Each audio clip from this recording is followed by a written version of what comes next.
Doug Marshall, welcome to the Marketing Study Lab podcast. Thank you, Peter. Thanks for having me here.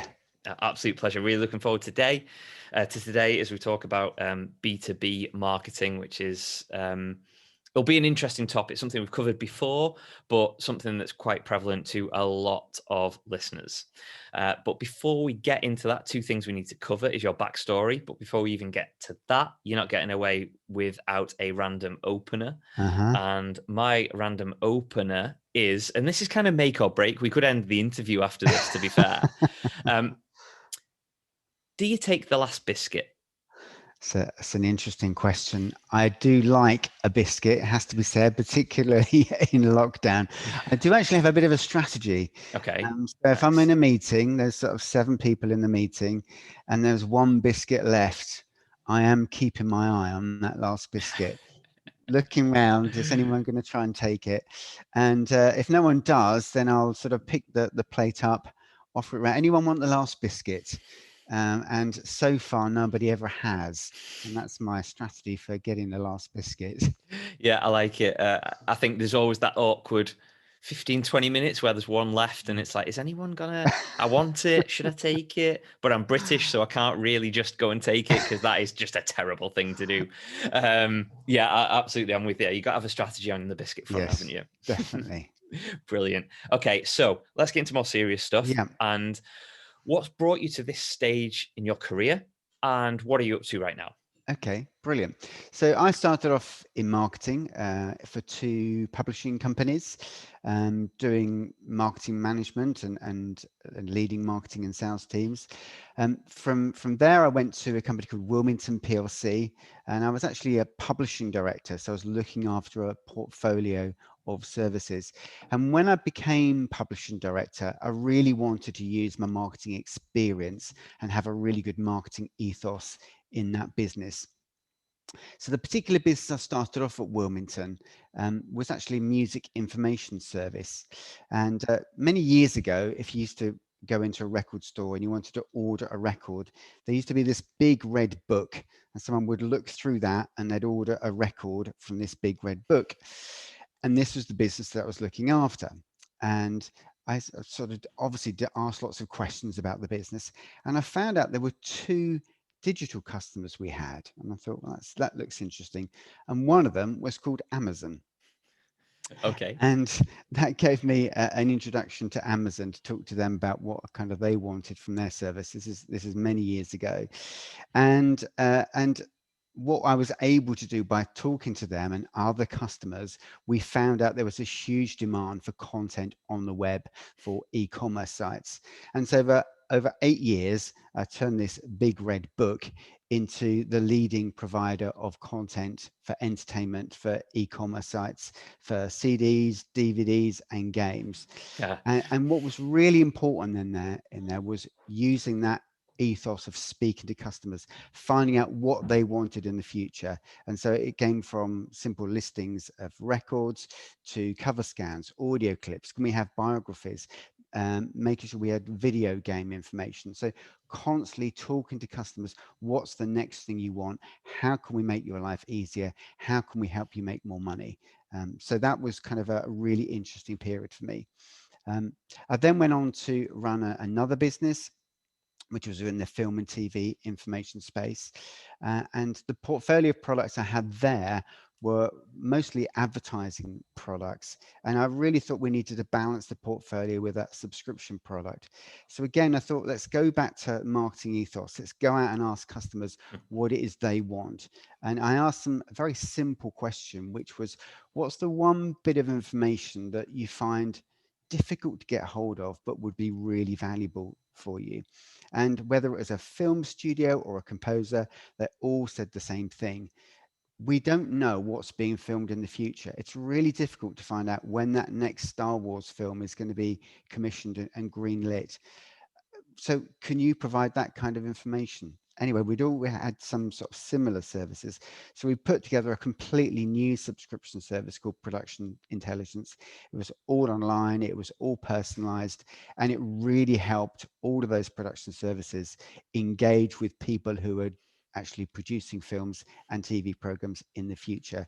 Became really successful.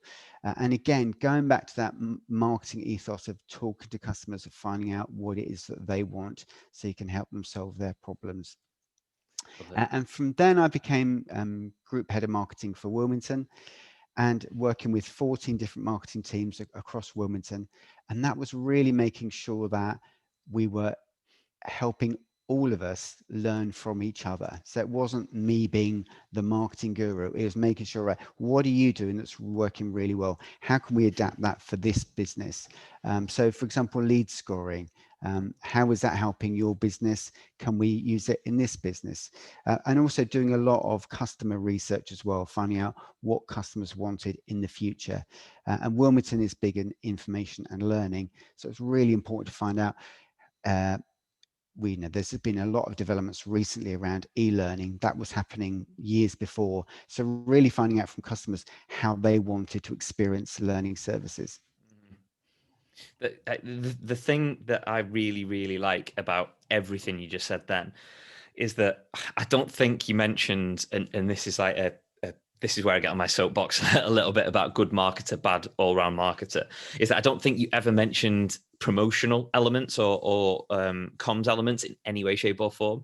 It was very much about understanding the customer, about a price point, about product, about distribution network, and all the things that marketing need to be involved in. You know, the 7Ps or the 6Ps minus promotion, the Yep. bits that we miss, and that's what I really, really enjoyed about Yep. that career journey. Yeah, yeah, and you're right, and I think as a marketer, that's something you've got to do. I'll always remember one of my performance reviews with an old boss of mine, and we went through what my objectives would be, and he said, right, Doug, right, this year I want you to speak to 9 customers. It was a fairly modest amount, but and I was that was when I was group head of marketing. It really made me get out into the marketplace, speak to lots of customers, find out what their problems were, ask them what they thought of the services we were providing. And I'd recommend any marketing leader, when they're doing their performance reviews, put an objective to speak to customers. Because as marketers, sometimes when you being really busy, you can get a little bit insular, and it's really important you speak to customers. Yeah, echo that statement absolutely 100%. Brilliant, fantastic. So what are you doing right now then? So I left Wilmington in 2019 and started doing some marketing consultancy. Some people approached me and said, can you help me with various projects? I found that I really enjoyed that. I really enjoyed working with different cultures, with different challenges, and really figuring out how I could help them overcome those challenges and build their businesses. I'm Wilmington's a specialist in the information and learning space. That's a space I know really well. So I'm focusing my time on information and learning companies, all sorts of information and learning companies. And so I've really enjoyed the challenge of helping these businesses grow. It's really enjoyable. And so I was enjoying it so much that I decided this year to launch an agency, Achieve B2B Marketing. And that's what I'm doing full time now, working with customers. Fantastic. That brings us on to hopefully some actionable tips, because that's what we try and provide on the podcast. And today, what I want to focus on, like I said at the start, is B2B marketing. So Yeah. before we get into anything actionable, if you like, the first thing that I just want to chat through is we all hear about B2B, business to business, and B2C, business to consumer. And I think everyone can relate to B2C because we are all consumers in some way, shape, or form at the end of the day.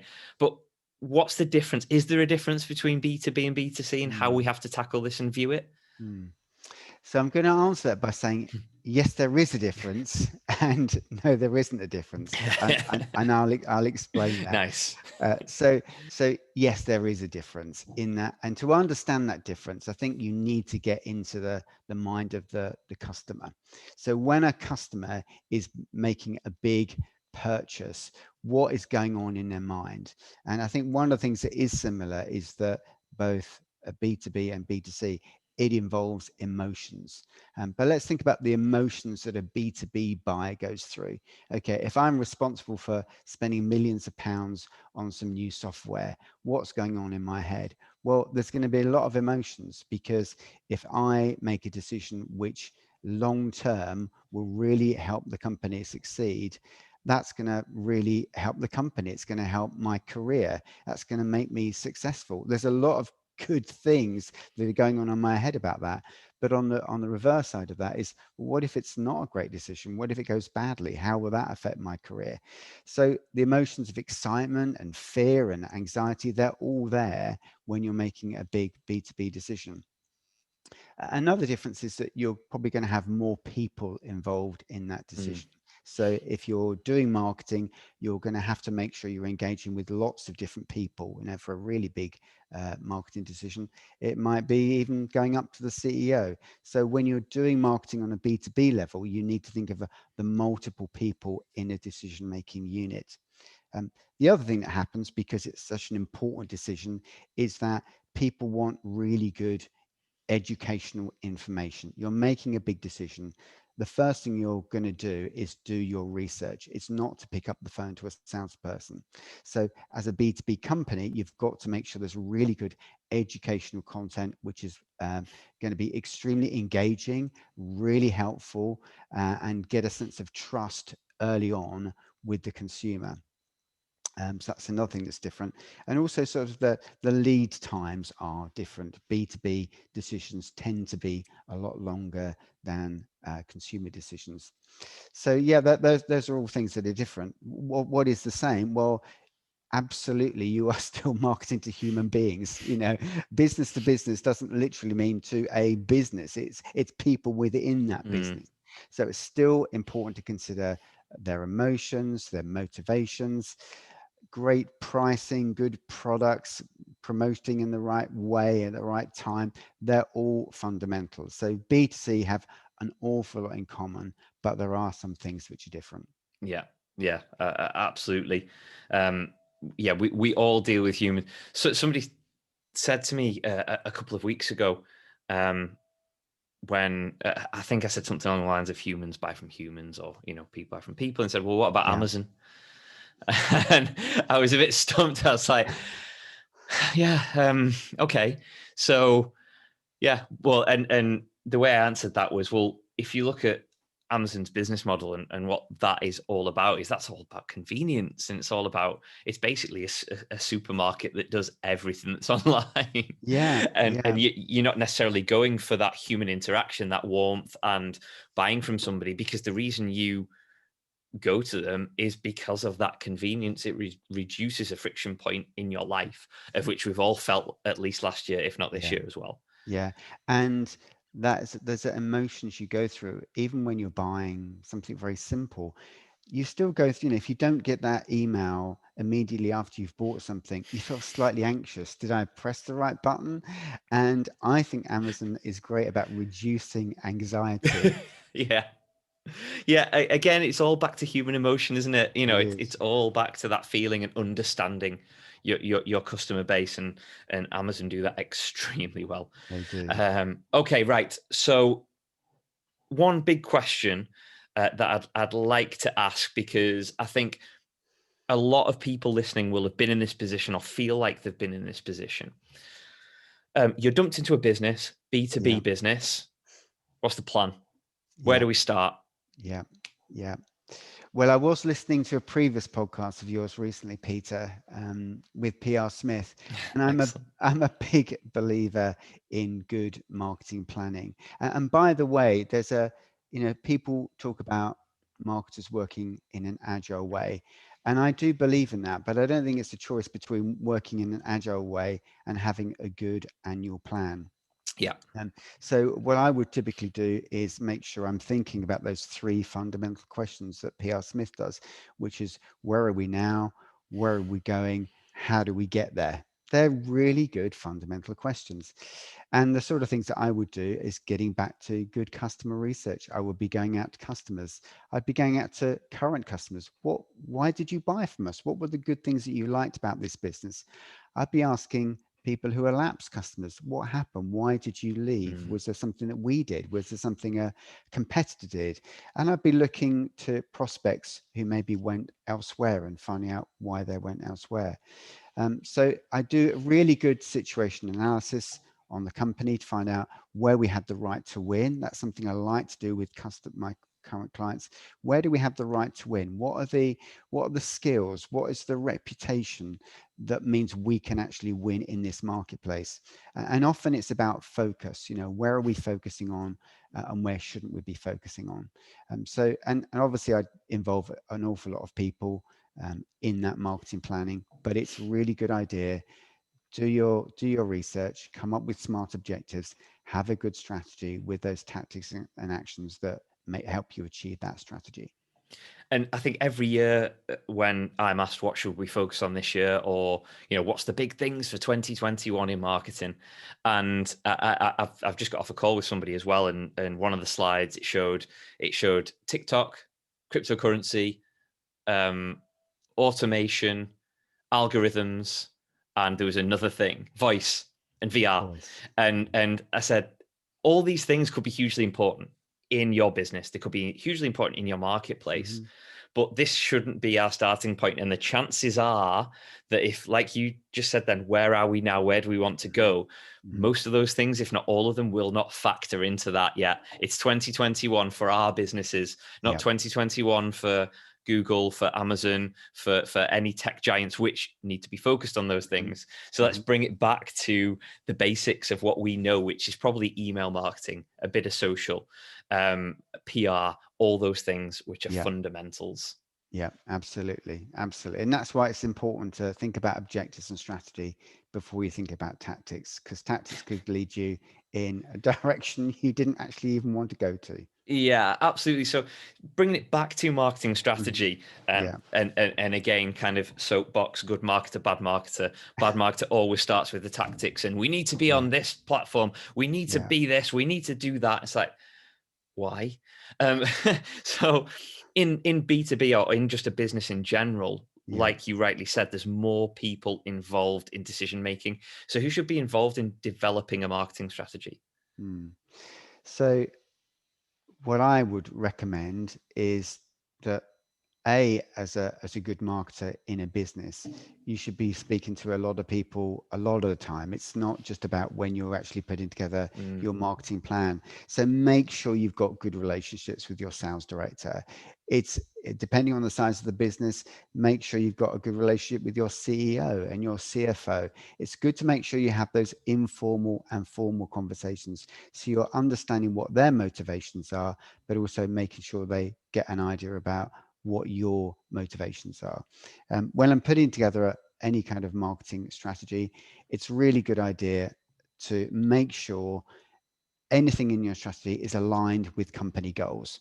So by the very nature, you're going to want to speak to senior people, the C-suite, speak to the CEO, have conversations. What are our big plans for next year? And again, don't leave it till you get to the stage of putting together the marketing plan. So make sure everything in your strategy is aligned to those company goals.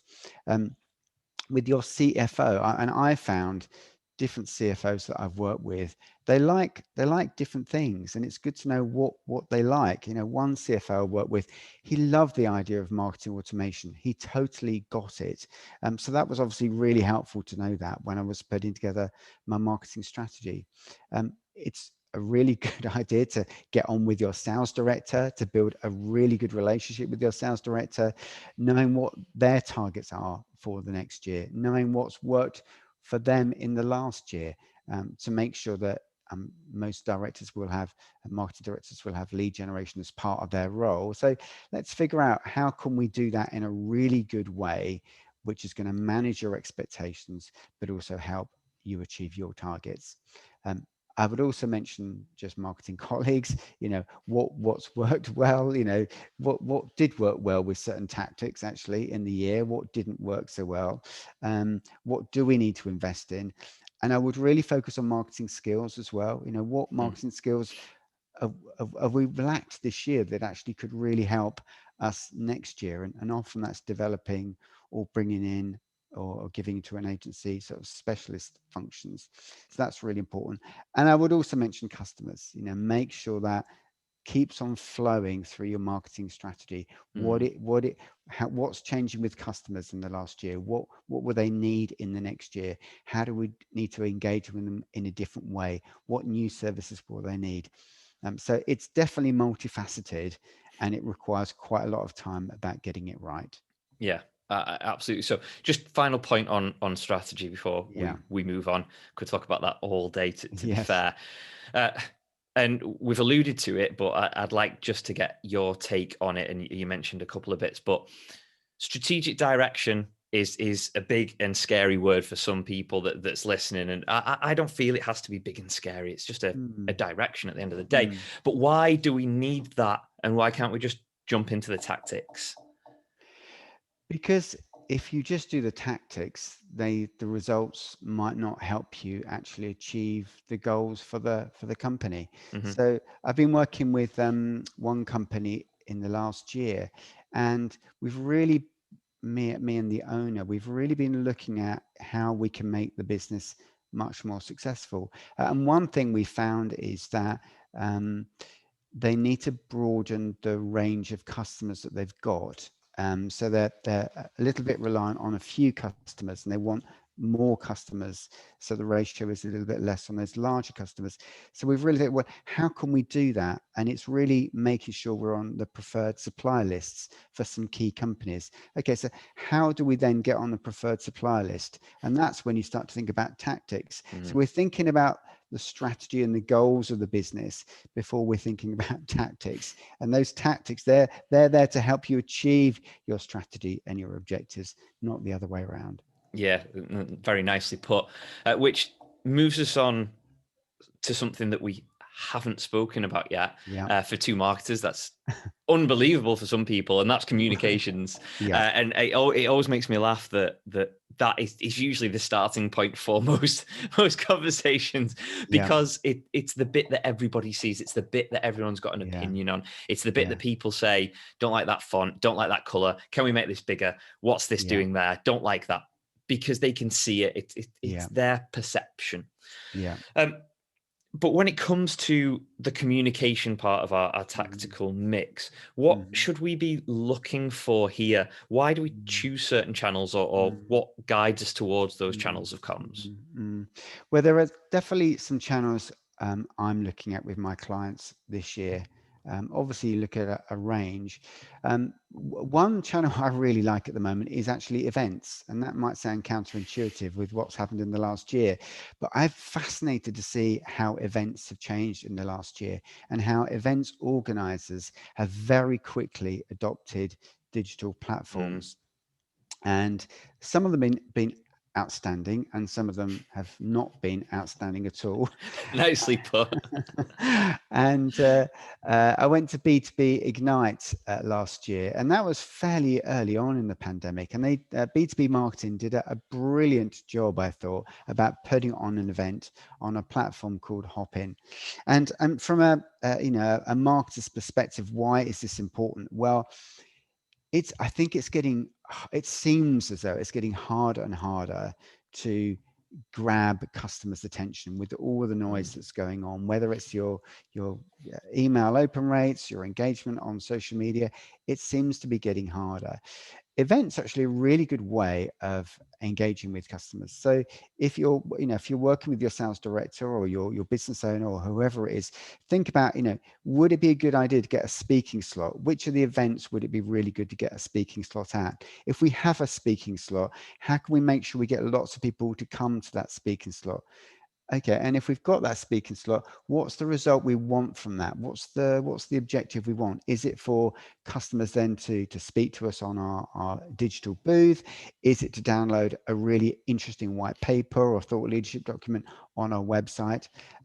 A lot of the time, people are at events to learn, to be educated, to meet people. So I would make sure, certainly for B2B, think about events. How can that be part of your marketing strategy in the next year? Um, uh, One other thing I would say is to marketers is to think about social selling, and social selling is really a way in which modern salespeople are engaging with customers in social media. So one thing I recommend to any marketing leader is have a look at the LinkedIn profiles of your sales colleagues. Are those LinkedIn profiles, do they look like online CVs, or do they look like really great statements about how their salespeople can help customers? And if it's the former, you've got a real opportunity to speak to the marketing director and look at how the salespeople are using social media to engage with their customers. And there's the multiple step process I take with people to make sure a good social selling program happens. But it's a great way to help a sales director build your relationship with the salesperson and really help your salespeople engage with individuals through social media. So it's a big subject, but I would say social media is definitely something that marketers should be looking at to help their sales teams. And I know it's usually an educational piece, but it almost blows my mind when you have a sales team or front facing members of staff Mhm. and they are not utilizing these platforms correctly or to their advantage. And like I say, it's probably more of an educational piece that, Mm. well, LinkedIn's only if you're interested in getting a new job, or Yeah, Facebook's for cats in hats and yeah, all that kind of stuff. yeah, But again, it's going back to understanding your clients and what they're looking for, and yeah, why people, like we're saying, it's the same things, isn't it? Cropping up, people buy from people. yeah, So yeah, if you're using this platform to show you're more personable, you're yeah, providing the relevant information, but you are a yeah, human being, why yeah. wouldn't people be drawn to you and resonate with you? Absolutely, absolutely. And I think there'll be a trend now of salespeople really developing their personal brands. So Mm, they've got that element of trust. They've got that reputation, and that's something marketers can really help salespeople with. Yeah. So I think social selling is a good thing for marketers to get involved in. excellent. Um, I want to move on to the almost final part of what I would say is a good plan, and the bit of about measuring and monitoring and all those kind of elements. We know that financially is hugely important, and that's why we need a good relationship Yeah. with our friends in accounts or finance, and understand their language, because at the end Mm-hmm. of the day, that's what the business is there to do: Mm-hmm. make money, unless it's not for profit, and other entities. But what are the other measurements of success we should be looking at, other than those financial elements? Yeah. There's a couple of things I would mention. One is satisfaction scores and things like net promoter score or net promoter system, whichever way you want to call it. Um, uh, NPS, I think, is a good tool. Mm, Some people feel it's not a good indicator of loyalty, but I think nevertheless, it's a good tool to help find out who are your promoters, who are your detractors. Then you can actually, if you've got their contact details, then you've got the chance to turn those detractors into either passives or promoters. So it's a good way of actually segmenting your audience based on your experience. And if you've got detractors, it's really important to know why they're detractors, what's happened to make them detractors. But I think the NPS score in itself is interesting in that it's a way to motivate the company to improve their net promoter score. But I think it's really important to actually find out the motivations behind that, what mm. actually happened in the sale that means you can either turn a promoter into an advocate, an ambassador, and for those detractors, how you can actually sort any issues out you've got with them. And general customer satisfaction scores, I think, can be just generally useful. The other thing I would say is that obviously in B2C, you get sites like TripAdvisor with ratings. Well, actually, B2B can take advantage of those sites as well. I worked with one company which was a training company that encouraged their customers to go onto Trustpilot and to leave reviews and ratings on Trustpilot. And they've got fantastic reviews. They're not all brilliant, which is good because you don't want them to be all brilliant because then it's really authentic if you've got a mixture. But they've got a really good score. The reviews really bring their service to life, and of course they're independent. So I think it's really good if you're confident about your service, to actually you use a rating service like Trustpilot. It's also good for SEO because often you get the Mm. appearing in search results as well. So I would say, yeah, look at customer satisfaction scores, NPS, and look at rating sites as well. And if you're not confident about the service or the product you're providing, then you've got other issues to worry about other than review sites, which goes back to the marketing Yeah, mix and looking at the product or service and developing new products exactly. and all that kind of stuff. It's all the Yeah, same stuff. And it's like, yeah, that's what I want people to take away. It's like, yeah, we need to understand these basics before we do anything. yeah, yeah. Okay, excellent. So one question I'd like to ask, because I always like to throw in not a negative question, but just Yeah. to get that mindset of what you think about this, Doug. But what's the biggest frustration for you that you see in B2B marketing? Mm. It's the over expectation of marketing technology to fix things without investing in the people that use them. I like that. Um, Companies can spend an awful lot of money on marketing technology, and and that often is a good investment, but it's not a good investment if you don't also invest in the people. Make sure you've got people that have the enthusiasm, the aptitude to use these technologies that can achieve the marketing objectives you've got. Make sure they are able to access the resources they need to be able to use that technology. Often there'll be a really good training course they can go on or to work with a partner. So it's really making sure you've got people that can use that technology really, really well. Um, uh, some companies can buy technology with all the bells and whistles, but then don't have people that can't ring that bell or blow that whistle. Yeah. So invest in your people as well as your technology. And it's the easiest thing in the world to do, isn't it? Is invest in the technology. That is an entity, a purchase that isn't going to shout at you or get something wrong technically, because it just sits there. Yeah. But to have those skills to utilize that technology, I mean, this isn't a new thing. This isn't a digital thing. You know, Mhm. you go back to the industrial age, you needed skilled workers to use these Absolutely. machines to produce things. If you Yeah. didn't have them, the machines would end up failing. And it's the same thing here, you know, and we're talking hundreds of years ago. It hasn't changed. Exactly. Yeah. Excellent. Doug, right, okay. Are you ready for some quick fire questions to finish up this conversation? Go Because it's for been it. fascinating so Go far. for it. So I want to challenge you a little Yeah. bit here. Yeah. What's the last thing you remember Googling? This isn't, I don't know if it's relevant to marketing though, Peter, but I do remember our dishwasher broke a while ago and it sat there for a week and, I thought, oh, should I get someone to fix it? It's lockdown, all these things going on. Anyway, I thought, well, I'll just Google it. Now, I'm not a dishwasher repair person, but I thought I'll Google it, see what I can do. And the Google result said, you owe me a pint. Now that made me quite interested. What and all the comments on that were, yes, I owe you a pint. Yes, I owe you a pint. I thought, what's this all about? Anyway, there was this advice that this person put on Google with your dishwasher: pull it out, turn it 45 degrees, all the water will come out. Put it back, push it in, turn it on. Your dishwasher will work. And I thought, well, I'll have a go. Did it?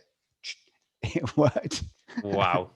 I owed that bloke a pint. I don't think I'll ever be able to meet up with him, obviously. Yeah. But it just shows the power of Google to be able to answer things. And Mm, I have to say, if I've ever stuck on a problem, there's nothing like Googling to find out what other yeah. people think the answer is. Yeah, absolutely. And I remember listening to, I think it was a podcast, and somebody said so very, very eloquently, Google used to be stupid. It isn't anymore. Mm, Basically meaning that there were dark arts that you could utilize to, yeah, get your site in a position that it shouldn't be. yeah. And that is no longer the case because Google's quite clever. Yeah, and in fact, there is a marketing lesson for that, particularly for B2B companies, which is that people often just put a random question into Google. They're not Yeah. maybe even looking for your service. They're just putting a question, and it's important that you are there in Google search results to be able to answer their question. Yeah, massively. Absolutely. Okay, so what's the most important thing to know about marketing right now? I think it is that we've talked about tactics. I think marketers should be super curious to look at new ways of doing things, but hold on to really good marketing principles. So Hmm. make sure you keep those fundamentals of marketing as well as looking at new ways of doing things. And you don't have to make a choice between the two. Yeah, I echo that wholeheartedly, 100%. I come from an academic background in marketing, Mhm. and a bit of a gift and a curse, really, because all you see is these models and theories and academia. But it's a gift in terms of I'm well grounded. Fundamentals are at the core of what I do, and then it's all that Yeah, curiosity and creativity above it, but on a absolutely. platform that makes sense, that I think develops your skills a lot. Yeah. Uh, why do you love what you do? I love marketing because it enables me to satisfy my curiosity. It enables me to be creative, and it also enables me to be commercial and throw all those things in. And I think marketing is a great profession to be in, Hmm. whether you're uh, a bit more of an old hand like me, or whether you're someone just starting out. It's a really interesting profession. It's always changing. Hmm. There are those fundamentals, but if you're someone that likes change, there's always new things to learn, whether you're just starting out or you've been in the business for a long time. So uh, that's why I love marketing. Excellent. So, Doug, final question and most important question, really. If people want to find out more about yourself, find out what services you can provide and how you can really help them, Yeah. where should they go? Yeah. So my website is achieveb2bmarketing.com. You can find me there. I'm on Twitter, Doug S. Marshall, and just Google me and you'll find me. Okay, Doug S. Marshall, thank you so much for joining me today. Absolute pleasure. Brilliant. Thanks for having me on, Peter.